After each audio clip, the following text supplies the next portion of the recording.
නමස්කාර වේවා බුදුරුවනට සැමදා බුදු හිමි සරණ යමි.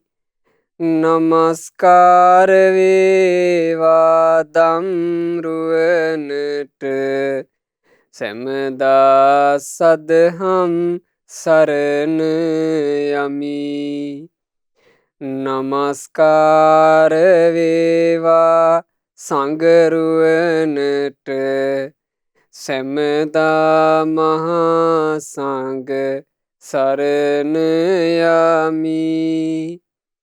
නමස්කාර වේවා තුනුරුවනට සැමදා තිසරණ සරණ යමි. සාදු සාදු සාදු. අප හැම දෙනාගේ කල්යාණ මිත්‍ර ගුරු දේවෝත්තම පරම පූජනීය පින්වත් ලොකු ස්වාමීන් වහන්සේ නිදුක්ව නිරෝගව දීර්ඝායුෂ සම්පන්නියම ලබත්වා. සාදු සාදු සාදු. වාසනාවන්ත සැදැහැවත් පින්වතුනි, අපේ මේ සාංසාරික ගමනේ ගෙවන ජීවිතය පින්වතුනි හරියට ගොවි තැනක් කරනවා වගේ. සසරේ ඇවිදගෙන යන ජීවිතේ ගොවි තැනක් වගේ. සංසාරය කියලා කියන්නේ අපේ කුඹුර. ඒ කුඹුරේ අපි එක එක්කෙනා ගොවියෝ. එක එක ඒවා අපි වගා කරනවා. ඇතැන් වගා කරන ඒවා හොඳ ඒවා. ඇතැන් වගා කරන ඒවා නරක ඒවා. හොඳ දෙයක් වගා කළොත් අස්වැන්න හොඳයි. නරක දෙයක් වගා කළොත් එහෙම අස්වැන්නත් නරකයි. බුදුරජාණන් වහන්සේ ගැන වදාලා යා දිසං වපතේ බීජං. යමෙක් වපුරන්නේ යමක්ද තාදිසං හරතේ පලං. වපුරුපයකට අනුවයි පල හටගන්නේ. කල්්‍යයානකාරී කල්්‍යයානන් හොඳ වපුරණ තැනෙත්තාට හොඳ දෙයක්ම ලැබේ. පාපකාරීච පාපකං. ලාමක දෙයක් වපුරණ තැනැත්තාට පාපී දෙයක් වපුරණ තැනැත්තාට ලැබෙන්නේ පාපී දෙයකි. එතකොට මේ වැපිරිල්ල කියන එක කරන්නේ කවුද? තමන්මයි. කොහොමද වපුරන්නේ? සිතකයි වචනයෙන්. හිතින් හිතද්දී වපුරනවා. වචන කතා කරද්දී වපුරනවා. චේතනා පහල කරලා කයින් ක්‍රියා කරද්දී වපුරනවා. මේ වපුරණ එකට කියනවා කර්මය කියලා. කර්මය කියලා කියන්නේ පින්වතුනි මේ සංසාරගත අපේ ජීවිතේ සසර ගමනින් නිදහස් නොවීම පිණිස අපිව හිර කරලා තියෙන බලවේගයට. ඒක තමයි කර්මය. කම්ම නිබන්ධනා සත්තා රතස්සා නීව යායතු. කර්මයට බැඳුණු සත්වයාගේ සංසාරික ගමන රථය අනුව යන රෝදයේ කඩෑනිය බඳුය. බලන්න බුදුරජාණන් වහන්සේගේ උපමා. මේ සංසාර ගමනේ ඇදෙන සත්වයාගේ ජීවිතය උපමා කළා රථය අනුව යන රෝදයේ කඩෑනේ වගේකුව කර්මය. රථයට රෝදේ සවි කරලා රෝදේ ගැලවෙනවට හරහට ගහනවා ඇනයක්. රෝදේ එළියට පයින්නවට. ඒකට තමයි කියන්නේ කඩෑනේ කියලා. ඔය කරත්තවල එහෙම තියෙනවා කඩෑන. ඒ කඩෑනේ යම් තාක්කල් තියෙනවද? ඒ තාක්කල් රෝදයට ගැලවිල්ලක් නෑ. රථයත් එක්කම රෝදය යන්න ඕන. සංසාරය කියන රථයේ අපි එකක් රෝද. මේ රෝදේ කර කැවෙනවාමයි වැඩේ. හැමතිස්සෙම සංසාර ගමනේ ඉස්සරහට යනකොට කොහෙට හරි කරකැවි යනවා. ඇතැන් කාලයක් මේක නිරේ කරකිනවා. ඇතැන් කාලයක් පෙරේත ලෝකේ කරකිනවා. ඇතැන් කාලයක් තිරිසන් අතරේ කරකිනවා. කොහෙ හරි කරකිනවා. කලාතුරකින් සුගතියත් කරකිනවා. මේ ස්වභාවය ලෞතුරා බුදුරජාණන් වහන්සේ අවබෝධ කරලා දේශනා නොකරන්ට පිංහතුනේ අපට මොකක්ද වෙන්නේ කියලා අපිට හිතාගන්න බෑ. ඔහේ යනෝ මේ සංසාරය. සංසාර ගොවිතන එහෙම්මමයි. ඒ ගොවිතන කර කර ඒකේ අස්වනු මේ බුක්ති විඳ විඳ තමයි මේ සංසාර ගමනේ සත්වය යන්නේ. එනිසා මේ සම්බන්ධයෙන් අපි දැන සිටීම අපට අපේ ජීවිතේ සාර්ථක කර ගැනීම පිණිස අපේ ජීවිතයට යහපත සලසා ගැනීම පිණිස ගොඩාක් උපකාර වෙනවා. අද ඒ ගැන කියවෙන ජාතක කතාවකුයි අපි ඉගෙන ගන්නේ. මැදගම අල්ගම පදිංචි ශ්‍රද්ධහා මාසික ධර්මදාන සමාජිකා ඒ වගේම විශ්‍රාමික ගුරු උපදේශිකා පින්වත් මල්ලිකා රූපසිංහ මහත්මිය විසිනුයි අද දවසේ මේ උතුම් වූ ධර්මදානමේ පින්කම සිද්ධ කරන්නේ. එතුමිය මේ ධර්මදානය සිද්ධ කරලා බලාපොරොත්තු වෙනවා 1988 මැයි 29 වන දින මිය පරලොව යෙදුණු තමන්ගේ ආදරණීය පියාණන්ට ඒ වගේම 2005 ජූලි මාසේ 7 වන දින මිය පරලොව යෙදුණු තමන්ගේ ආදරණීය මෑණියන්ට මේ පින් අනුමෝදන් කරන්න. තමන්ගේ දෙමව්පියන්ට පින්පෙත් අනුමෝදනා කිරීම මූලික අරමුණක් අදහසක් කරගෙනයි එතුමිය අද ධර්මදානය සිද්ධ කරන්න. පින්වතුනේ අපේ ලෞතුරා භාග්‍යවත් බුදුරජාණන් වහන්සේ වදාළ බොහොම ලස්සන ජාතක පුවතක් අපි අද ඉගෙන ගන්නේ. ජාතක කතාවේ නම චුල්ල නන්දිය ජාතකය. චුල්ල නන්දිය කියලා කියන්නේ වඳුරෙක්. ඒ චුල්ල නන්දිය නම් වූ වඳුරාගේ කතාව තමයි මේ ජාතක පුවතේ කියවෙන්නේ. මේ සිදුවීම වෙද්දී අපේ භාග්‍යවත් බුදුරජාණන් වහන්සේ වැඩ සිටියේ රජගහා නුවර වේළුවනාරාමේ. මේ කාලේ දේවදත්ත භාග්‍යතුන් වහන්සේට ගොඩාක් කරදර කරන කාලේ. දේවදත්ත පවිටු සංකල්පනාවෙන් යුක්තව බුදුරජාණන් වහන්සේට ඒ කාලේ හරියට කරදර ගෙනාවා. පින්වතුන්ලට මතක ඇතිනේ අරගෙන ආපු කරදර අපි අහලා තියෙනවනේ. දේවදත්ත නාලාගිරියාට රාපවල බුදුරජාණන් වහන්සේ වෙනසීම පිණිස එව්වා. බුදුරජාණන් වහන්සේ වන්නසන්ටත් බුදුරජාණන් වහන්සේට නින්දා අපහාසයක් හදන්නටත් කියන අදහස් දෙකෙන්ම තමයි දේවදත්ත ඒක කළේ. ඇතැම් වෙලාවක නාලාගිරියා කිපිලා භාග්‍යතුන් වහන්සේට පහරක් ගැහුවනම් ඒ පහර බුදුරජාණන් වහන්සේට වැදුනා නම් බුදුරජාණන් වහන්සේ ජීවිතේ තොර වෙනවා. ඒක එකක්. එහෙම නැතුව නාලාගිරි මෙහෙම ඉස්සරහට එනකොට බුදුරජාණන් වහන්සේ එතනින් පලා ගියා නම් මේ ශ්‍රමණ බවත් ගෞතමයන් වහන්සේ Taman නිකලස් කිව්වට ඕම් බය හට ගන්නවා කියලා නින්දාවක් කරන්නත් තිබුණා. මේ දෙකම හිතලා කූට සැලැස්මකින් තමයි මේ දේවදත්ත මේ නාලාගිරියා එවන කටයුත්ත කළේ. ඊළඟට දේවදත්ත අජාසත් රජුරුවන්ගේ දුනුවායන්ව බුදුරජාණන් වහන්සේව ඝාතනය කිරීම පිණිස එව්වා. මේ වගේ නොයෙක් උපායන් යෙදුවා. ඒ උපායන් අසාර්ථක වෙන තැන භාග්‍යතුන් වහන්සේ ගිජ්ජකූටි වැඩ ඉන්න කාලේ දේවදත්ත තමන්ගේ අතින්ම බුදුරජාණන් වහන්සේගේ ශරීරයට ගලක් පෙරළුවනේ. මේ වගේ නොයෙක් කරදර ගෙන කාලේ දේවදත්තගේ මේ ඊටාම දරුණු ක්‍රියාකලාප අසත්පුරුෂ ක්‍රියාකලාප භික්ෂුන් වහන්සේලා ඒ කාලේ නිතර කතා වෙවි ඉඳලා තිනවා.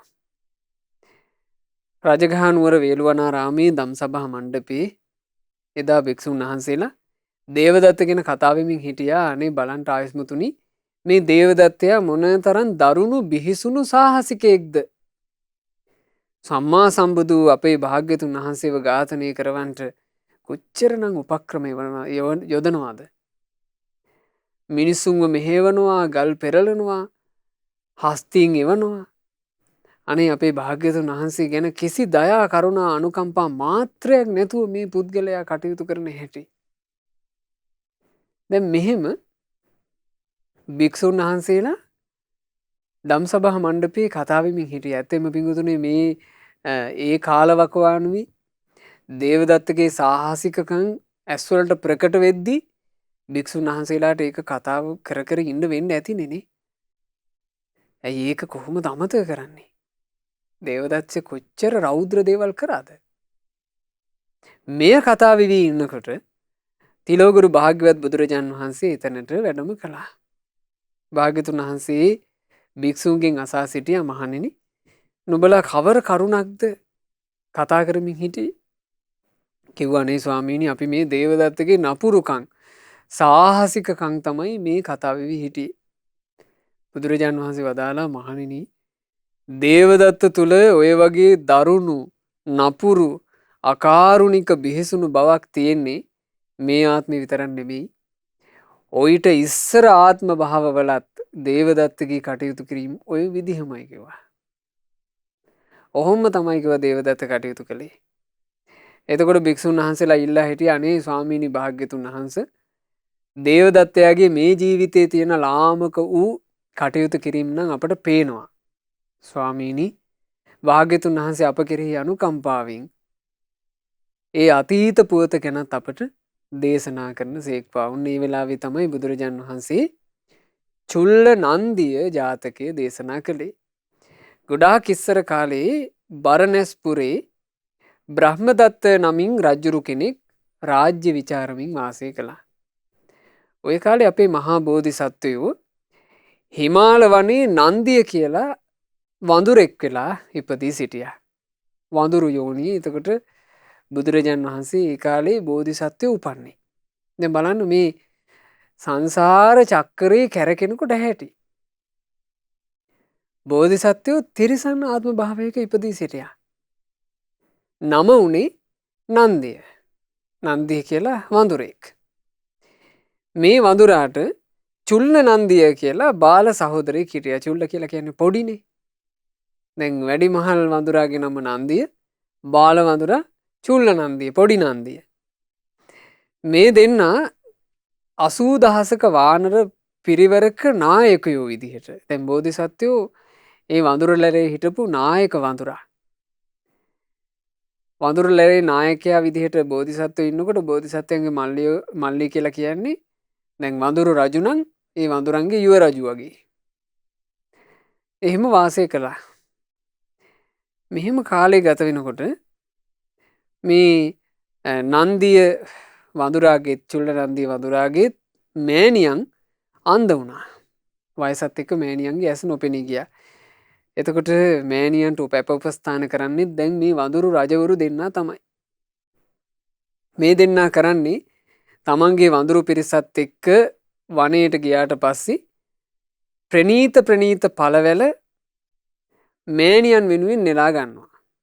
ඒ වඳුරු රජවරුන්ට වඳුරන්ගේ තියෙනවනේ පින්වතුනි ඔය මේ කුල මේ රාජකීය කුල සහ හීන කුල කියලා. එතකොට රාජකීය කුලවල අයට තමයි වඳුරන්ගේ වනයේට ගියාට පස්සේ ඉහළ ආහාර ලැබෙන්නේ. ඔය තිරිසන් යෝනිවල එහෙම තියෙනවා. හිතුමනාපිට ඔය කැලේ හිටියා කියලා ඒගොල්ලන්ට ඕන විදිහට කන්න බොන්න බෑ. අර ඉහළ කුලවන්තයන්ට සත්කාර කරන්න ඕන. එතකොට වඳුරු රජවරු නිසා මේ බෝසත් වඳුරන්ට මේ ප්‍රනීත පළවැල ලැබෙනවා. මේ පළවැල ඔක්කොම ටික කඩලා අම්මට එවනවා. එවන්නේ අනිත් වඳුරු අතේ. මේ වඳුරෝ මේක කවදාවත් අරගෙන ඉන්නේ මගදී කනවා.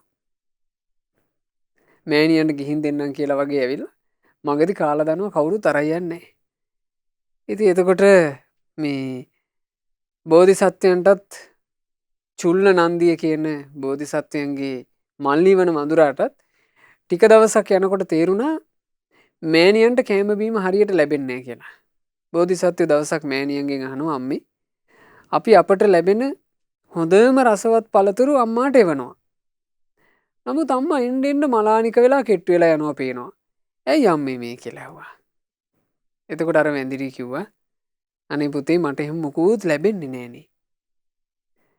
මං ඔය මොකක් හරි මේ අඳුරේ අතපත ගානකොට ඇස් දෙක අන්දයිනේ. අඳුරේ අතපත ගානකොට අහුවෙන කොලයක් ආදී කාලා තමයි මං ජීවත් වෙන්නේ. මට එහෙම පළවැලයක් ලැබෙන්නේ නෑනේ. එතකොට මේ බෝධිසත්ව වඳුරට මහා සංවේගයක් හටගත්තා. තමන්ගේ මල්ලිත් එක්ක මේක කිව්වා. බලන්න අපි මෙච්චර ආහාර පාන එවලත් මේකුන් මේ ආහාර පාන අම්මට ගෙනත් දෙන්නේ නෑනේ. අපි යටතේ හිටියට මේකුන්ට අපේ අම්මා ගැන හැඟීමක් නෑනේ. ඒ නිසා මේකුන්ව පාලනය කිරීමෙන් ඇති පළක් නෑ. ඒ නිසා අපි අපි මෑණියන්ව වෙනස් ස්ථානයකට එකතු කරගෙන ගිහිල්ලා අපි දෙන්න මෑණියන්ට උපස්ථාන කරමු. මේ හීන වූ ලාමක වූ පිරිවරක් පරිහරණය කිරීමෙන් ඇති ඵලයක් නෑ. මේකුන්ගේ කිසි ගුණයක් නෑනේ කියලා. එතකොට මේ චුල්ල නන්දිය කියන වඳුරාත් බෝධිසත්ව නන්දිය වඳුරාත් දෙන්න තමන්ගේ වඳුරු රැළ අත්හැරියා. අම්මාවත් එකතු කරගෙන දුර ඈතකට ගියා. ඒ පිටිසර පළාතේ එක්තරා නුගරුකක අම්මාට ආදරෙන් සලකාගෙන ජීවත් වෙන්න පටන් ගත්තා. බලන්න මේ වඳුරු ආත්ම භාවයක එහෙම නැත්නම් තිරිසන් යෝනියක ඉපදිලාත් ඒ බෝධිසත්වයන්ට ගුණයක් තිබුණා තමන්ගේ මව් හඳුනන. තමන්ට ජන්මය දුන්නේ මේ තිරිසන් යෝනිය වුණා තමන්ට ජන්මය දුන්නේ මේ අම්මා නේද කියලා අඳුනගන්න ගුණයක් තිබුණා. එක එක්කෙනා වපුරන හැටි මේ සසරේ. තිරිසන් ජීවිතවල ගොඩාක් පින්වතුනි මව් හඳුනා ගැනීම දකින්න ලැබෙන්නේ. තිරිසන් ජීවිතවල ගොඩාක් පියා හඳුනා ගැනීම දකින්න ලැබෙන්නේ. සමහරවිට තිරිසන් සත්තු අතින් ඕන තරම් වෙනව ඇති තමන්ගේම මව් ඝාතනය වීම, තමන්ගේම පියා ඝාතනය වීම. ඒ එක එකා කරගන්න විදිහ. නමුත් බලන්න මේ බෝධිසත්වයෝ වඳුරෙක් වෙලා ඉපන්න ජීවිතෙත් මව්ගේ ගුණය හඳුනාගෙන තමන්ට තිබුණු බලය සාමාන්‍යයෙන් ඔබ දැකලා ඇති ඔය වඳුරු හිම බලයට කොච්චර ඔට්ටු වෙනවද කියලා. වඳුරු මරා ගන්න ඕනේ බලය වෙනුවෙන්. බෝධිසත්ව වඳුරා තමන්ගේ අම්මා වෙනුවෙන් බලය අත්හැරියානේ. මේ දෙදෙනාම දැන් අම්මාට උපස්ථාන කරගෙන ඉන්නවා. මේ උපස්ථාන කරගෙන හිටියේ හිමාල වනයේ ඈතට නෙමෙයිනේ. දැන් මේ අය ආවේ සාමාන්‍ය ගමක් ළඟට. මේ ගම්මානේ ළඟට ඇවිල්ලා දැන් මව්ට උපස්ථාන කරගෙන මව් ආදරෙන් දැක බලාගෙන මේ චුල්ල නන්දිය සහ මහා නන්දිය කියන වඳුරෝ දෙන්න වාසය කරනවා. ඔය කාලේ බරණැස එක්තරා තරුණෙක් දිසාපාමොක් ආචාර්යින් ළඟට ගියා ශිල්ප හදාරන්නට තක්සිලාවට. තක්සිලාවට ගිහිල්ලා ශිල්ප හදාරලා හිට ආපහු ගමට එනකොට ආචාර්ය පාදයෝ අවවාදයක් කළා.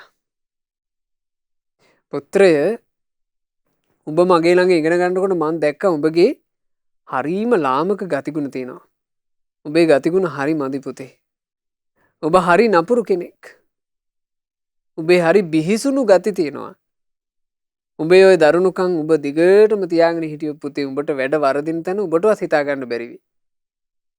ඒ නිසා ඔය දරුණු ගතිගුණ පුතේ අතහැරපන් කියලා මේ ආචාර්යන් වහන්සේ අවවාද අනුශාසනා කළා. අවවාද කළාට මේ පුද්ගලයා ගණන් ගත්තේ නැහැ. ඉතින් මේ පුද්ගලයා බරණැසට ආවා. දැන් තක්සශිලාවල ශිල්ප හදාරලා ඉවර වෙලා. ඇවිල්ලා තමන්ගේම කියලා රස්සාවක් පටන් ගත්තා. ජීවිතේ ගැට ගහ ගැනීම පිණිස. රස්සාව මොකද්ද? දඩේම. එක එක්කිනාට එක එක රස්සා තෝරගත්ත එකේ. රස්සාව තෝරගන්නකොට ඇතමෙක් බලන්නේ මිල මුදල් විතරමයි. ලාභේ විතරමයි. නමුත් කමං කරන රැකියාවෙන් අන් අයට වෙන්නේ යහපතක්ද අයහපතක්ද කියලා බලන්න ඥානයක් මිනිස්සුන්ට තියෙනවා. ඒ ඥානෙ පාවිච්චි නොකර කටයුතු කරොත් එහෙම එයා තමන්ගේ ගොවිතැන වරද්ද ගන්නවා. මාර මුලින්ම කිව්ව කතාව ඔබට මේ සංසාර ගමනේ අපි යන ජීවිතේ හරියට ගොවිතැන් කරනවා වගේ වැඩ. අපිට මේකේ යහපත වපුර ගන්නත් පුළුවන් අයහපත වපුර ගන්නත් පුළුවන්. මේ පුද්ගලයා රස්සාව විදිහට තෝරගත්තේ දඩේම. දුනු ඊතල අරගෙන කැලේ යනවා ගිහිල්ලා සත්තුන්ව දඩයන් කරගෙන මේ දඩේමින් ජීවිතේ ගත කරනවා. ඉතින් නොයේක මුවෝ ආදී සත්තු දඩයන් කර කර විකුණනවා. මොහු පිළිවෙලකුත් වුණා. විවාහ වුණා. විවාහ වෙලා ඉතින් බිරිඳක් ඇඳාගෙන ඇවිල්ලා දරුවොත් ලැබිලා තාම මොහුගේ ජීවිතේ දඩේම. දවසක් මොහු වනයේට දඩේමට ගියාට එදා මොකුත් දඩේමට හම්බුන්නේ සතෙක්ව. කිසිම සතෙක් මරා ගන්න බැරි වුණා. ආපහු හිස් අතින් එද්දී අර ගමේ ඈත කෙළවරට වෙන්න තිබුණු නුගරුක දැක්කා. දැන් මේ නුගරුකේ තමයි අර චුල්ල නන්දිය මහානන්දිය කියන වඳුරු තමන්ව මේනියන්ව රඳවාගෙන අප උපස්ථාන කරගෙන ඉන්නේ. දකිින්ට ලැබුණ මේ නුගරුක දැකලා මේ වැද්දා පොඩ්ඩක් එබිකං කරලා බැලුවා මේ නුගරුකේවත් මොකෙක් හරි හිටියොත් මරාගන්න පුළුවන් කියලා. අනේ බලනකොට මේ වඳුර මේ වැද්දා ළඟට එනවා අර නන්දිය වඳුර දැකලා තමන්ගේ මල්ලිට කිව්වා මල්ලියේ ආන්න ඊතලත් අරගෙන වඳුරෙක් එනවා මේ පැත්තට උබයි මමයි හැංගෙමු. අපි මේ වයසක මෑණියන්ව දැකලා මොකුත් නොකර යයි ඔය වැද්දා වයසක මෑණියන්ව මරණ එකක් නේ. වැද්දෙක් වුණත් ඉතින් අනුකම්පාවක් තියෙන මිනිස්සෙන්නේ. අපි දෙන්න දැක්කොත් එහෙම අපේ ශරීර ලොකුවට තියෙන හින්දා අපි දෙන්නට විඳින්න පුළුවන්. ඒ නිසා අපි දෙන්න හැංගෙමු. අර නුගරුකේ අතු අතරේ මේ වඳුරෝ දෙන්න හැංගිලා මොකද්ද වෙන්නේ කියලා බලාගෙන හිටියා. මෑණියන් අන්දයිනේ. මෑණියන් පේනවා. මේ නීච මිනිසයා ගහයටට ආවා. ඇවිල්ලා බලනකොට මහලු වෙලා දිරා ගියපු මේ වඳුරු අම්මව දැක්කා. දැකලා මේ පුද්ගලයා කල්පනා කළා දැන් මට අද මොකුත් ලැබුණේ නෑනේ. මම මොකටද හිස් අතින් යන්නේ? ඔය ඉන්නේ වැඳිරියා. ඔය වැඳිරියවත් මරාගෙන යන්න ඕනේ දරුවන්ට කණ්ඩ හරි දෙන්න බැරියයි. එහෙම හිතලා මේ වැඳිරීට විදින්ට සම්පූර්ණයෙන් ඊතලේ දිගැරලා ගත්තා. දුනු දියට තියලා දුන්න අදිනකොටම මහා නන්දිය වඳුරා කල්පනා කළා අපේ අම්මාට මේ නීච මිනිස්සයා විදින්ට නොවෑ යන්නේ. මම මගේ අම්මා වෙනුවෙන් දිවිපොතනවා. මගේ අම්මාව බේර ගන්නවා කියලා මේ මහා නන්දිය බෝධිසත්ව වඳුරු ඉස්සරහට ආවා. ඇවිල්ලා අර මිනිසයාට කියනවා ඒ කාලේ මේ වඳුරන්ට මිනිස් බසින් කතා කිරීමේ හැකියාව තිබිලා තියෙනවා. කිව්වා මේ වඳුරාට එම්බල මිනිස්ස අනේ අපේ අම්මට විදින්ට එපා. ඇයට ඇස් පේන්නේ නැහැ. ඇය ගොඩාක් වයසයි. මට ඇගේ ජීවිතේ රැක ගන්න ඕන. ඒ නිසා නුඹට මස් ඕන නම් මාව මරාපන් කියලා ඉදිරිපත් වුණා. එතකොට තමන් ඇදගත්ත ඊතලේ මේ නීච මිනිසයා අච්චර ගුණවත් සතාට විද්දනේ.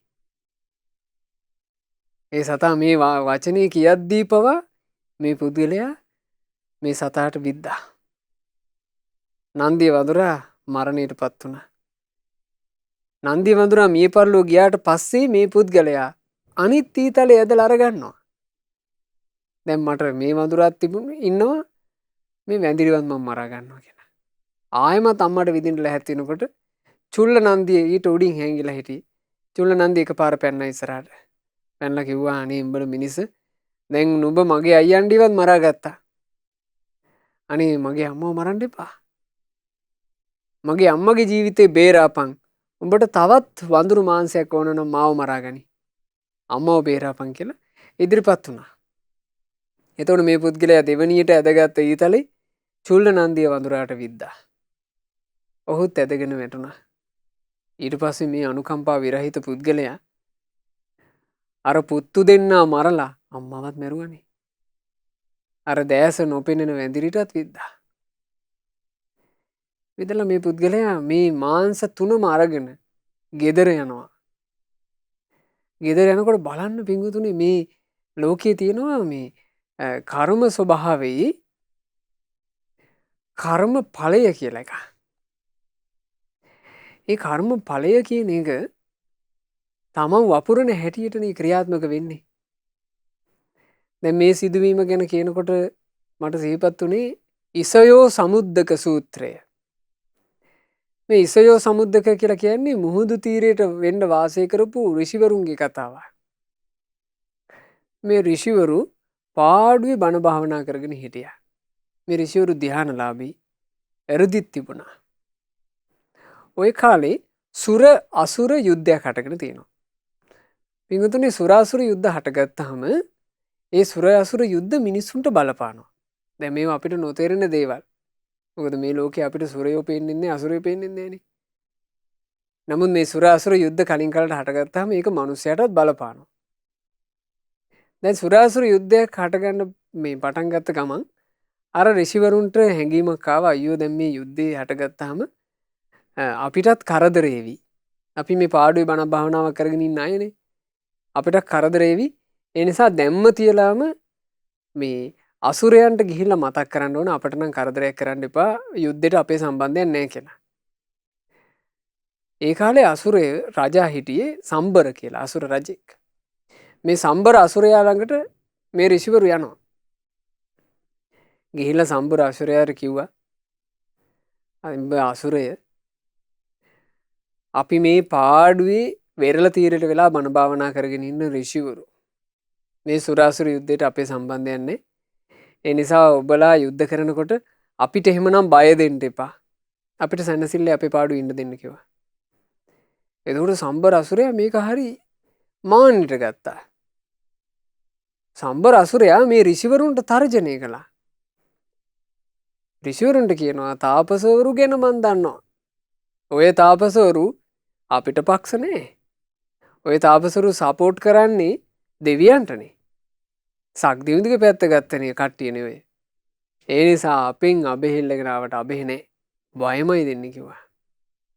බයමයි දෙන්නේ තොපලාට කියලා මේ සම්බර අසුරයා තර්ජනය කළා. එතකොට ඍෂිවරු කලබල වුණේ. ඍෂිවරු කියනවා අභයං යාච මානානං බයමේව දදාසිනෝ. අපි අභයදාන ඉල්ලනකොට ඔබ අපට දෙන්නේ බයමනං. පටි ගන්හාම තේ ඒතං අක්ඛයං හෝතු තේ බයං. ඔබේ ඒ කීම අපි පිළිගන්නවා. එසේනම් ඔබේ බියත් නැති නොවේවා කිව්වා. සාප කළා. ඒ සාපය කියලා කියන්නේ මේ සම්බර අසුරයාට උරුම වෙන දේ කිව්වා. ඒ ඍෂිවරු කළේ දැන් ඍෂිවරුන්ගේ වචන නෙමෙයි මේක වෙන්නේ. ඒ ඍෂිවරු කිව්වේ ඔබ අපට බය නම් දෙන්නේ ඔබේ බය හැම තියෙයි.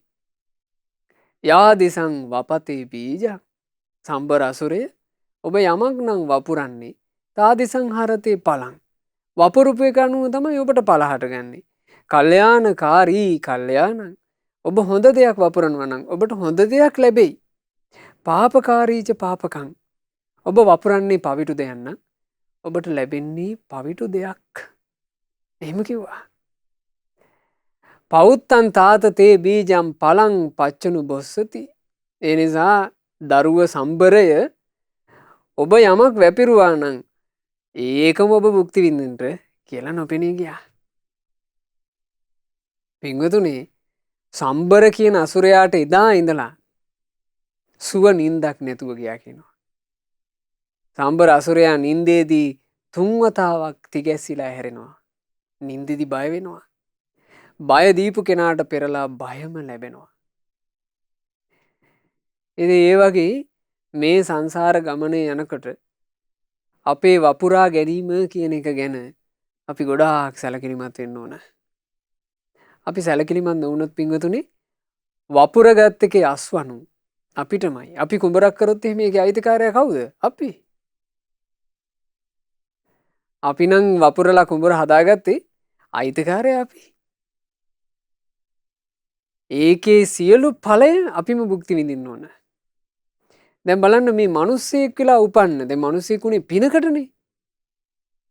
පිනකට මිනිස්සෙක් වෙලා උපන්න මේ පුද්ගලයා ඒ මනුස්ස ජීවිතය ඇතුලේ වපුරගත්තදී ඊටාම අනුකම්පා විරහිත විදිහට ලතෙත් සිතකින් තොරව අර සතුන්ව ඝාතනය කළා. ඝාතනය කළා තමන්ගේ ගෙදර යනකොට ගෙදෙට්ට හෙනියක් වැදිලා. මේ වඳුරන්ගේ මලකුණු ටික මෙහෙම එල්ලගෙන යනකොට ගෙදෙට්ට හෙනියක් වැදිලා ගෑනු කෙනත් මැරිලා. දරු දෙන්නත් මැරිලා. ගේ කඩාගෙන වැටිලා එකම එක හරස් පරාලයක් විතරක් ඉතුරුලා තිබුණා. ගේ ගිනි අරගෙන හරස් පරාලයක් මෙහෙම ඉතුරුලා තිබුණා. මේ පුද්ගලයා අර වඳුරු 3 දෙනාවත් එල්ලගෙන යනකොට මගදීම මිනිස්සෙක් කිව්වා ආන් මිනිහෝ තමුන්ගේ ගෙදරට හෙනයක් ගහලා ගෑණී දරුවෝ මැරිලා කිව්වා. මේ මිනිස්සයා දිව්වා. දුවගෙන යනකොට කොච්චර කලබලෙන් වේගෙන් දිව්වද කියලා කියන්නේ මොහුගේ ඇඳිවත ගැලවී ගියා. නිර්වතින් දිව්වා. නිර්වතින් දුවගෙන ගිහිල්ලා තමන්ගේ අඹුවයි දරුවයි පිච්චිලා ඉන්නවා දැකලා අයියෝ කියලා ගේ ඇදගෙන වැටුණා. ඇදගෙන වැටෙනකොට මාර හරහට තිබුණු පරාලේ ගැලවිලා මොහුගේ හිස මතට වැටුණා. ඒ හිස මතට වැටෙනවත් එක්කම මොහු එතනම පොළොවත් පලාගෙන අවීචි මහා නරකාදීට ඇදගෙන ගියා කියනවා. බලන්න තමන් වපුරගත්ත දේම තමන් ඵල නෙලාගත්තා. ඒකම භුක්ති විඳින්න ඔහුට සිද්ධ වුණා. ඒ නිසා මේ අපේ ජීවිතේ අපි ගත කරනකොට අපිම තමයි පින්වතුනි තීරණය කරගත යුත්තේ මම මොනවද වපුරන්නේ කියලා. ඇතැමුත් පින වපුරා ගන්නවා. ඔහුට පුණ්‍ය ඵලය ලැබෙවි. ඇතැමුත් පව වපුර ගන්නවා. ඔහුට ඒ පාපේ ඵලය ලැබෙවි. ඇතැම්මු මේ ජීවිතය ගත කරනකොට වපුරා ගන්නවා කර්ම ෂය වෙන ප්‍රතිපදාවට අදාළ දේවල්. ඒක ආර්යෂ්ටාංගික මාර්ගය. අපි ජීවිතය ගත කරනකොට අපිට ආර්යෂ්ටාංග මාර්ගය අනුගමනය කළොත් එහෙම ඒ ආර්යෂ්ටාංගික මාර්ගය අර කර්මය කියන කඩෑනේ ගැලවීම පිණිස පවතිනවා. එහෙම තමයි සංසාරයෙන් නිදහස් වෙන්නේ. මේ සංසාර ගමනේ යද්දී අපිට බලපාන කර්ම තියෙනවා. මේ පුඤ්ඤාභි සංකාර අපුඤ්ඤාභි සංකාර සහ ආනිජ්ජාභි සංකාර විදිහට. ඒ පින සසරේ අපට සැපේ පිණිස හේතු වෙනවා. ඒ පිනෙන් අපේ සුගතිය රැකෙනවා. ඒ නිසා පින් කිරීම ගොඩාක් වැදගත් එකක්. අපි පින් කරගත්තොත් එහෙනම් අපිට සුගතිය රැක ගන්න පුළුවන්. පින් කිරීම තුලින් සුගතිය රැකෙනවා. දැන් මේ අපි ලැබී සුගතියන්නේ පින්වතුනි. මේ ජීවිතේ අපි හොඳට පින් කරොත් එහෙම අපිට ඊළඟ සුගතියක් රැකෙනවා. සුගතිය නැසෙන්නේ. පින් කිරීම ගොඩක් වැදගත්. පින් කරන කෙනා ඒ පිනට අනුව තමන්ගේ ජීවිතේ ගොඩනගාගෙන සුගතිය රැකගෙන යනවා. පව් කරන කෙනා සුගතිය අහිමි කරගන්නවා. පව විසින් එයාගේ සුගතිය නැති කරලා දානවා. ආනෙන්ජ සංස්කාර ධ්‍යාන සමාපatti වලින් සංස්කාර රැස් කරන කෙනා ඒ අනුව යනවා.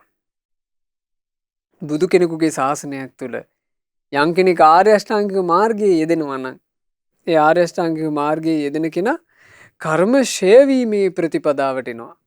ඒ කර්ම ෂය වීමේ ප්‍රතිපදාව තමයි ආර්ය අෂ්ටාංගික මාර්ගය. සම්මා දිට්ඨිය පුරුදු කරනවා. සම්මා සංකල්ප පුරුදු කරනවා. සම්මා වාචා පුරුදු කරනවා. සම්මා කම්මන්තය පුරුදු කරනවා. සම්මා ආජීව පුරුදු කරනවා. සම්මා වායාම පුරුදු කරනවා. සම්මා සති පුරුදු කරනවා. සම්මා සමාධි පුරුදු කරනවා. ඒ තුලින් කර්ම ෂය වෙනවා. සසර ගමනින් නිදහස් වීම පිණිස පවතිනවා. මේ සංසාර ගමනේ ගමන් කිරීම කියලා කියන්නේ ගොවිතැනක් කරනවා වගේ.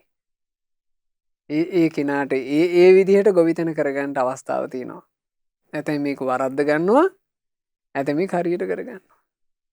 ඉතින් ඒ නිසා මේකේ අර්ථය හොඳට තේරුම් ගන්නට බෝධිසත්වයන් වහන්සේ ඒ නන්දිය වඳුරා වෙලා හිටපු කාලේ ඔය සිද්ධ වෙච්ච සිදුවීමේදී අර බෝධිසත්වයන් වහන්සේව ඝාතනය කරපු ඒ කුරිරු පුද්ගලයාගේ ආචාර්යවරයා පාරාසරිය කියන බ්‍රාහ්මණයා මේ කුරිරු පුද්ගලයාට අවවාදයක් දුන්නනේ.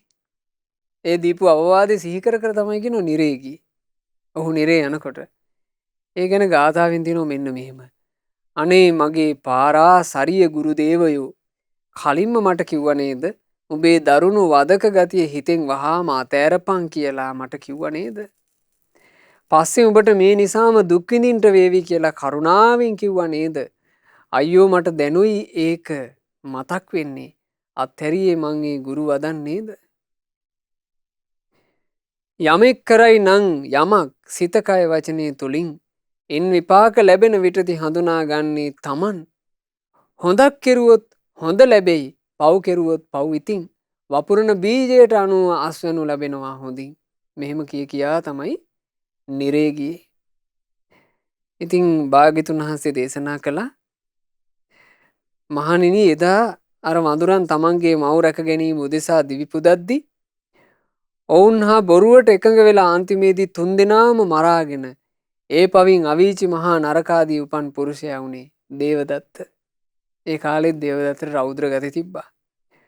ඔහුට පවින් වළකින්න කියලා අවවාද අනුශාසනා කරපු පාරාසරිය බ්‍රාහ්මණ ආචාර්යවරයා බවට පත් උනේ අපගේ සාරිපුත්තයෝ, සහෝදර චුල්ල නන්දිය වඳුරාවුනේ අපේ ආනන්දයෝ, මහලු ඇඳිරී මව් වෙලා හිටියේ අපගේ මහා ප්‍රජාපති ගෞතමී. මහා නන්දිය වඳුරාවුනේ බෝධිසත්වයෝ වන මමය කියලා භාග්‍යතුන් වහන්සේ මේ ජාතක පුවත අවසන් කළේ. එතකොට බලන්න පින්වතුනි, ඒ කතාවේ කොච්චර දෙයක් තියෙනවද? තිරිසන් යෝනියේ උපන්න කෙනා ඒ තිරිසන් යෝනිය තුල ජීවිතේ ගත කරද්දීත් යහපත් දෙයක් වපුරගත්තා. මනුස්ස ලෝකයේ කියන සුගතියේ උපන්න කෙනා සුගතිය වාසය කරමිනුත් බැරි වුණානේ යහපතක් වපුරගන්න. අන්තිම වෙනසිලා ගියා. එනිසා අපේ ජීවිතේ අපි ගත කරන්න ඕන පින්වතුනේ, හැමතිස්සෙම අපි කරන කියන දේ අපිටම විපාකයක් විදිහට කරකැවි එනවා කියන දැක්මෙන් යුතුව. ඔකට කියනවා සම්මා දිට්ඨි. යමක් මම කරනවා නම් මගේ සිතකයි වචනේ, ඒ මම කරන කියන දේට අනුව මට විපාක එනවා කියන දැක්ම කර්මඵල විශ්වාසය. ඒ කර්මඵල විශ්වාසයෙන් යුක්තව කෙනෙක් කටයුතු කළොත් එහෙම එයා කරන කටයුතු හැම එකක්ම කා උදෙසාද? තමා උදෙසාමයි. එහෙම හිතලා හොඳට කටයුතු කරන යම් කෙනෙක් ඉන්නවා නම් ඒ කෙනාට තමන්ට යහපත වෙනවා වගේමයි ඒ කෙනා නිසා තවත් බොහෝ අයටත් යහපතම සිද්ධ වෙනවා. ඒ ගැන ඉස්මතු වෙන ජාතක පුවතක් අම්බ ජාතකය. මේ අම්බ ජාතකයේ කතාව හරි ලස්සනයි. මේ සිදුවීම වෙද්දි බුදුරජාණන් වහන්සේ වැඩ හිටියේ පින්වතුනේ සැවැන්නුවර දෙව්රම් මහ විහාරේ. ඔය කාලේ සැවැන්නුවර දෙව්රමේ හිටියා එක භික්ෂුන් වහන්සේ නම. හරි පුදුම විදිහට වත් පිළිවෙත් කරනවා. ඒ භික්ෂුන් වහන්සේ කොයි වෙලේ බැලුවත් වතක්. අනිත් ස්වාමීන් වහන්සේලාගේ පහසු උදෙසා කියලා අතු ගහනවා, මකුළු දැල් කඩනවා, පැම් භාජන වල පැම් පුරවනවා, පිළිවෙලක් කරනවා, ලස්සනට මල් වවනවා. ඊට පස්සේ ඉඳුල් භාජන ආදී මුකුත් තියන්නේ නැහැ, ඒවා සුද්ධ කරනවා. මේ ස්වාමීන් වහන්සේට මේ කවුරුත් ඒවා කියන්න ඕනේ. පංගු peeruවට වැඩ කරන්නේ නැහැ. අහවලුන්ට ඒක පවර්ලා තින්නේ, ඒක අහවලු කරගන්න නැතයි මම මොකටද ඕවා බලන්නේ කියලා. එහෙම නැහැ. මේ ස්වාමීන් වහන්සේ තමන් වහන්සේ බොහෝම කැපවීමෙන් අනිත් අයගේ පහසු උදෙසා වතපිළිවෙත කළා. මේ වතපිළිවෙත කරනකොට අනිත් භික්ෂුන් වහන්සේලාගේ අතරේ මේ ස්වාමීන් වහන්සේ ගැන හරි ප්‍රසාදයක් හටගත්තා. දැන් ස්වාමීන් වහන්සේලා ඒ භික්ෂුව ගැන කතා වෙනවා නිතර. අනේ බලන්නකෝ ආශ්මතුනි, ඒ භික්ෂුන් වහන්සේගේ ඒ කටයුතු කිරීම අපිට කොච්චර පහසුවක්ද? සමහරවිට අපි අමදින්න කියලා හිතාගෙන අපි එනකොට අනේ ඒ කොටස අමදලා අපිට කරන්න දෙයක් නැහැ. අපිට විවේක සොයෙන් බණ භාවනා කරගන්න පුළුවන් කියලා දැන් මේ භික්ෂුන් වහන්සේලා මේක කතා වෙවි හිටියා. ඒ කතා වෙමින් ඉද්දී ලෞතර භාග්‍යවත් බුදුරජාණන් වහන්සේ එතෙන්ට වැඩම කළා. බුදුරජාණන් වහන්සේ අසා සිටියා, මහණෙනි මොකද්ද ඔබ කතා කරමින් හිටියේ?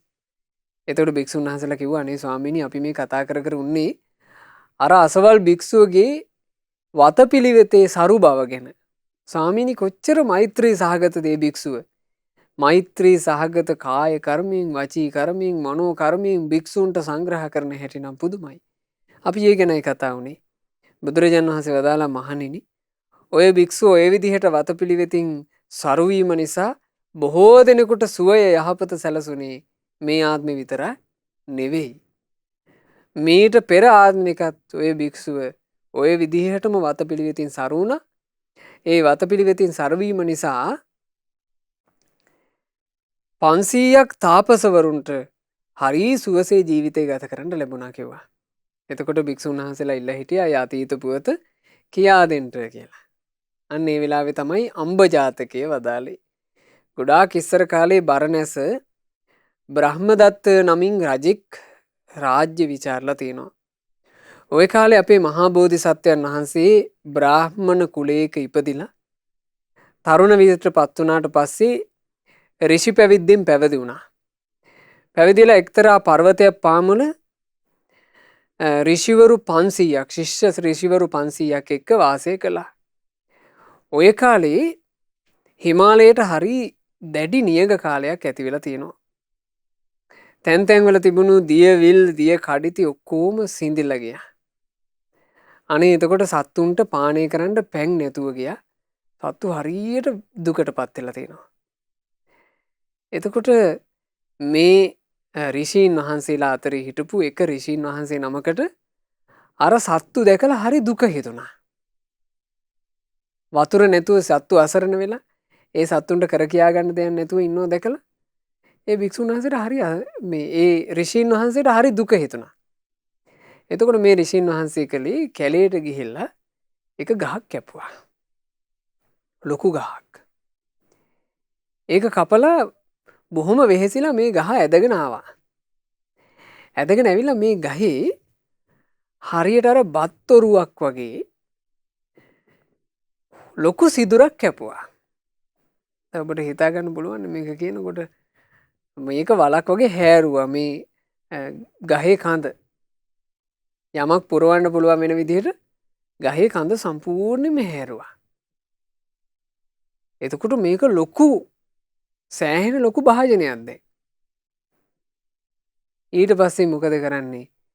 මේ ඍෂීන් වහන්සේ තනියම කලයක් අරගෙන ඒ තාපස ආරාමේ ළඟින් ගලාගෙන ගිහින් තියෙනවා ගංගාව. මේ ගංගාවට ගිහිල්ලා තනියම මේක ගොඩක් දුර තිබුණේ. මේ ගංගාවට ගිහිල්ලා වතුර අරගෙන එනවා. වතුර අරගෙන ඇවිල්ලා වතුර පුරවනවා. සෑහෙන මහන්සි වෙලා වතුර පිරෙව්වා. එතකොට අර සත්තුන්ට හරි සුව පහසුවෙන් එතකොට දැන් වතුර අපහසුතාවය එන්නේ නැත්තේ පොඩි පොඩි සත්තුන්ට. ගංගාවට ගිහිල්ලා වතුර බොන්න බැරි සත්තු ඉන්නවනේ. ඒ සත්තු තමයි මේ වෙහෙසටපත් උනේ. අර සත්තුන්ට හරි සුව පහසුවක් ලැබුණා. මේ සත්තු ඔක්කොම දැන් අර කොටෙන් තමයි වතුර බොන්නේ. දැන් එයාලට තියෙනවා වතුර ඔරුවක්. බය නැතුව මේ වතුර ඔරුවේ වතුර බොනවා. දැන් සාමාන්‍යයෙන් සත්තුන්ට එහෙම වතුර පහසුව හදපුවාම ඒගොල්ලෝ ඒ පහසුව සලස ගන්නවනේ. අර දැන් චූටි කුරුල්ලන්ට එහෙම එයාලට නාගන්න පිළිවෙලක් නැහැනේ හරියට. නානවා කියලා කියන්නේ එයාලගේ ගත සිසිල් කරගන්නනේ. ඒකට ඔය ඇතැම්මු තියෙනවානේ මේ කුරුල්ලන්ට නාන්න වතුර භාජන. ඒ වතුර භාජනේ තිබ්බට පස්සේ උන්ට අනතුරක් නැහැ. නැත්තම් ඒ සත්තු කුඩාක් හිතනවනේ බින්දුනේ අනතුර ගැන Tamanට වෙන. ඒ අනතුර ගැන හිතන සත්තු සාමාන්‍යයෙන් එහෙම එන්නේ නැහැ. වතුරක් දැක්කා කියලා එහෙම බහින්නේ නැහැ. අර වගේ ඒගොල්ලන්ට අනතුරක් නැතුව බැහැලා නාගන්න පුළුවන් වැඩි ගැඹුරු නැති වතුර එකක් තිබ්බ ගමන් ඒගොල්ලෝ ඇවිල්ලා නානවා. ඔයගොල්ලෝ දැකලා තියෙනවද? ඒ කුරුල්ලෝ ඇවිල්ලා තමන්ගේ තටු ටික එහෙට මෙහෙට කරලා හරි සනීපෙට නා ගන්නවා. එතකොට එයාලට පහසුවක් හැදුවොත් තමයි ඒක කරන්නේ. මේ තාපසතුමා ඕක කළේ. අර ගොඩාක් පුංචි පුංචි සත්තුන්ට පහසුවෙන් වතුර බොන්න පුළුවන් පරිසරය නිර්මාණය කළා. දැන් මේ සත්තු මොකද කරන්නේ? අරකින් වතුර බොනවා, නා ගන්නවා. හරි සනීපෙටපත් වෙනවා. එතකොට වතුර අඩු වෙනවනේ. වතුර අඩු වුණාම අර තාපසින් වහන්සේ කරන්නේ ආයෙමත් වතුර ඇදලා මේක පුරවනවා. එතකොට සත්තුන්ට මේක දකින්න ලැබෙනවනේ. සත්තු කල්පනා කළා අනේ මේ තාපසින් වහන්සේ අපි වෙනුවෙන් කොච්චර වෙහෙසෙනවද? අපි වෙනුවෙන් වෙහෙසලා නේද මේ තාපසින් වහන්සේ සම්පූර්ණයෙන්ම දවස ගත කරන්නේ. මේ වතුර ඔරුවේ වතුර අඩුවෙන්ද අඩුවෙන්ද මේ තාපසින් වහන්සේම වතුර ගෙනල්ලා පුරවනවනේ. අපිත් මේ තාපසින් වහන්සේට යම් උපකාරයක් කරන්න ඕන. දැන් මේ සත්තු මොකද කරන්නේ? මේ සත්තු වතුර බීලා සනීපෙටපත් වුණාට පස්සේ කාය ශක්තියෙන් යුක්තව ඉගිල්ලලා යනවා. උඩ ගස්වල තියෙන පළ වර්ග නොයෙකුත් මේ ආහාරයට ගන්න පුළුවන් දේවල් මේ සත්තු කඩා ගන්නවා. වතුර බොන්න එනකොට මෙව්ව අරන් එනවා. අරගෙන ඇවිල්ලා අර කොටේ සමීපෙට වෙන්න මුන් මේවා යන් තැනක තියෙනවා. අවසානයේ එතනත් සත්තුන්ට හුරු වුණා සත්තු ගේන කෑම තියෙන තැනක්. මේ ඍෂීන් වහන්සේලාට සත්තු එක එක පළවෙල જાතිය ගේන්න පටන් ගත්තා. අවසානයේ ඒ ඍෂීන් වහන්සේලා 500 දෙනෙකුට යැපෙන්නත් වැඩි තරම් කෑම බීම සත්තු විසින් අරගෙන ඉන්න පටන් ගත්තා. එතකොට ඒ කාලේ ඍෂීන් වහන්සේලා පිණ්ඩපාතයට යන එක පළවෙල හොයාගන්න යන එක සම්පූර්ණ නැවැත්තුවා කියනවා. මොකද වතුර බොන්න එන සත්තු ඍෂීන් වහන්සේලාට උවමනා කරන සියලු පළවෙල අරගෙන එන නිසා ඉතින් මේ අද්භූත සිදුවීම දැක්ක බෝධිසත්ව ඍෂිතුමා අර ඍෂිවරුන්ගේ ගුරුතුමානේ. ඒ ගුරුතුමා තමන්ගේ ඍෂිවරු පිරිස ගෝල පිරිස රැස් කරලා ඒ ගෝල පිරිසට අවවාදයක් කළා. වතපිළිවෙතෙහි අගේ දන්නා නැනවතාමයි වත් කරන්නේ. බැහැර කොට ඇති අලස බව ඔහු වීරියෙන්මයි කල් ගෙවන්නේ. නොකඩවා කළ වීරියෙහි ඇති ඵලය හොඳ හැටි බලාපන්නේ. තනි අයෙකු හැට ගෙනා පළතුරු දැන් හැමෝටම බෙදා කන්නේ. දැන් ඒ සත්තු ගෙනාවේ සියලු ඍෂිවරුන්ටද කෑම? නෑ. තමන්ට වතුර දෙන ඍෂිවරයා වෙනුවෙන් කෑම ගෙනාවේ. හැබැයි ඒ කෑම 500 දිනකටත් මේ වැඩි වුණා. එතකොට එදා බෝධිසත්වෝ ඔය කතාව කියලා තියෙනවා. බලන්න එක්කෙනෙකුගේ මෛත්‍රී සහගත කාය කර්මය කොයිතරම් පිරිසකට යහපත පිණිස පැවතුනාද?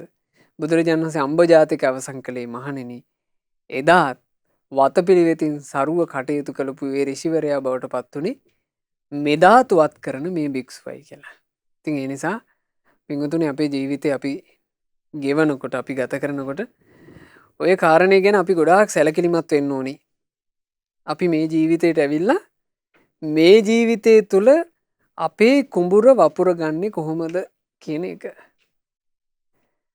මොන කුඹුරක් හරි වපුර ඉඳලා අපිට යම් දවසක මෙහෙන් ඇස් පියා ගන්න වෙනවනේ. ආන්ගේ ඇස් පියා ගන්න දවස වෙනුවෙන් හිතක් දැම්ම උපද්දගෙන තියාගන්න. තමන්ගේ ජීවිතේ රැකවරණය උදෙසා හොඳට පින් කරගන්න. පින කරන ගමන් කර්ම ෂය වීම පිණිස පවතින ආර්ය අෂ්ටාංගික මාර්ගය අනුගමනය කරන්න. අපි කොයි කාටත් මේ සම්බුද්ධ ශාසනේ පිළිසරණ සලස ගන්නට වාසනාව ලැබේවා. සාදු සාදු සාදු. රැස් කළ උදාරතර පුණ්‍ය ධර්මයන් සියලු දෙවියෝ සාදරයෙන් අනුමෝදන් වෙත්වා. පින් අනුමෝදන් වෙන දෙවියෝ දිව්‍ය සැපින් වැඩෙත්වා. ඒ සියලු දෙවි දේවතාවුන් වහන්සේලාගේ නිරන්තර ආශිර්වාදය උපකාරය රැකවරණය අප සෑම සියලු දෙනාට දෙවියෝ නොඅඩුව සලසා දෙත්වා. සාදු සාදු සාදු. අපගේ ගුරු දේවෝත්තම කල්යාණ මිත්‍ර පරම පූජනීය පින්වත් ලොකු ස්වාමීන් වහන්සේට සියලු පින් අනුමෝදන්ව ගුරු දේවයන් වහන්සේ නිදුක්ව නිරෝගව දීර්ඝායුෂ සම්පන්නියම ලබත්වා. මේ ගෞතම බුද්ධ ශාසනය තුලම උතුම් වූ චතුරාර්ය සත්‍ය ධර්මය සුවසේම අවබෝධ කර ගනිත්වා. සාදු සාදු සාදු. අද දවසේ ධර්ම දානමය පින සිද්ධ කරපු පින්වත් මල්ලිකා රූපසිංහ මහත්මියගේ නමින් 1988 මැයි මාසේ 29 වන දින මිය පරලෝ යන්ට ඉදිච්ච ආදරණීය පියාණන්ටත් 2005 ජූලි මාසේ 7 වන දින මිය පරලෝ යන්ට ඉදිනු ආදරණීය මෑණියන්ටත් සියලු පින් අනුමෝදන් වෙත්වා. තමන්ගේ නමිනුත් තමන්ගේ පවුලේ සියලු දෙනාගේ නමිනුත් මියගිය සියලු ඥාති සමූහයා පින් අනුමෝදන්ව ඥාතීන්ගේ පරලෝ ජීවිත සැපයටම පත්වේවා. අපගේ ඥාතීන් ඉක්මන් භවයකදීම සංසාර දුකින් අත් මිදේවා කියන අදහසින් ඥාතීන්ට පින් අනුමෝදනා සිදු කරන්න. රැස් කළ උදාරතර පුණ්‍ය ධර්මය අද ධර්ම දානයන් සිදු කළා වූ මැදගම අල්ගම පදිංචි ශ්‍රද්ධා මාසික ධර්ම දාන සමාජිකා ඒ වගේම විශ්‍රාමික ගුරු උපදේශිකා පින්වත් මල්ලිකා රූපසිංහ මහත්මියටත් ඒ මහත්මියගේ ආදරණීය දියණියට ඒ වගේම පුතුන් දෙදෙනාට බෑණනුවන්ට ලේලිවරුන්ට ලකීන්ද්‍රා රවින්දු චනුදී යන මුණුපුරු මිනිපිරියන්ට අනුමෝදන් කරන්න බලාපොරොත්තු වෙනවා. ඒ වගේම විශේෂයෙන් බලාපොරොත්තු වෙන දෙයක් තමයි මේ උදාරතර පින රටදැය වෙනුවෙන් දිවිපිදූ සියලුම රණවිරුවන්ටත් කොරෝනා වෛරසය හේතුවෙන් මිය පරලෝ යන්ට ඉදුණු සියලු දෙනාටත් අනුමෝදන් කිරීම. ඉතින් ඒ මිය ගිය සියලු දෙනාට රටදැය වෙනුවෙන් දිවිපිදූ රණවිරුවන්ටත් කොරෝනා වෛරසය හේතුවෙන් මිය ගියපු සියලු දෙනාටත් මේ පින අනුමෝදන් වෙලා ඒ හැම දෙනාගේ පරලොව සැපයටම පත්වේවා කියන අදහසින් පින් අනුමෝදනා සිදු කරමු. රැස් කළ සියලු පින් ධර්ම දාන සිදු කළ පින්වත් මල්ලිකා රූපසිංහ මහත්මියට ඒ දියණියට ඒ වගේම පුතුන් දෙදෙනාට බෑණනුවන්ට සහ ලේලිවරුන්ට මේ සියලු පින් අනුමෝදන් වෙලා ඒ සියලු දෙනාගේ ජීවිතවල රැකී රක්ෂා ව්‍යාපාර ආදිය දියුණුවට පත් වේවා. ලකීන්ද්‍රා රවින්දු චනිදු යන ඒ මුණුපුරු මිනිපිරියන් සියලු දෙනාගේ අධ්‍යාපන කටයුතු ਸਰව ප්‍රකාරයෙන් සාර්ථක වෙත්වා. කරදර බාධාවලින් තොරව පින්වතුන්ලා හැම දිනාට සුවසේ සැනසෙල්ල ජීවිත ගත කරන්නට ලැබේවා. අද ධර්ම දාන සිදු කළා වූ ඒ මල්ලිකා රූපසිංහ මහත්මිය තුළ පවුලේ සියලු දෙනාටත් ශ්‍රද්ධා මාසික ධර්ම දාන සමාජික පින්වතුන්ලා සියලු දෙනාටත් ශ්‍රද්ධා කාර්ය මණ්ඩලයේ සියලුම දෙනාටත් සුපින්වත් ඔබ හැම දෙනාට මේ ගෞතම සාසනයේම ධර්මාවබෝධයෙන් සැනසෙන්න වාසනාව ලැබේවා. හැම දිනාටම තෙරුවන් සරණයි. නමෝ බුද්ධාය. මෙවැනි වටිනා ධර්මදේශනා ශ්‍රවණය කිරීමට ශ්‍රද්ධා ඩේලි YouTube චැනලය සබස්ක්‍රයිබ් කරන්න.